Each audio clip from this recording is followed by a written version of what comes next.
పచ్చడి ఎలా చేసుకోవాలో టేస్ట్ ఎలా డిఫరెంట్‌గా ఉంటదండి. బావుంటది. చూద్దాము. పచ్చిమిరగాయలు వేపుకొని పక్కన ఉంచుకోవాలండి. ఉంచుకొని నూనెలో కొన్ని ధనియాలు, కొన్ని జీలకర్ర వేసి వేపిన తర్వాత టమాటా ముక్కలు కోసిన ముక్కలు దాంట్లో వేయాలండి. వేసి బాగా వేగిన తర్వాత దగ్గర పడ్డ తర్వాత రసమంతా ఎగిరిపోవాలండి.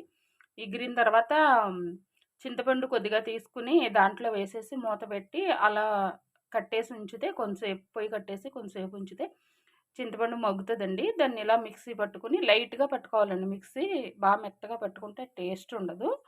దీన్ని తాలింపు వేసుకొని తింటే చాలా టేస్టీగా ఉంటదండి. ధనియాలు, జీలకర్ర వేయడం వల్ల ఫ్లేవర్ వస్తది. చాలా బావుంటదండి. తాలింపు వేసుకున్నానండి. జీలకర్ర దీంట్లో వేయలేదు. ఎందుకంటే ఆల్రెడీ పచ్చట్లో జీలకర్ర వేసాను కదా! అందుకని వేయలేదండి.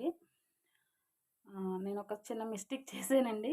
ఏంటంటే ధనియాలు, జీలకర్ర వేపిన దాంట్లో టమాటాలేసాను. మీరు అలా వేయకండి.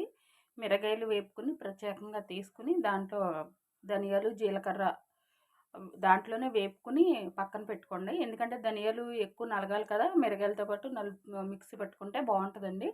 ఎందుకంటే టమాటాలు కొంచెమే నలగాలి. అందుకని టమాటాలు వేస్తే ధనియాలు నలగవు. హ్మ్.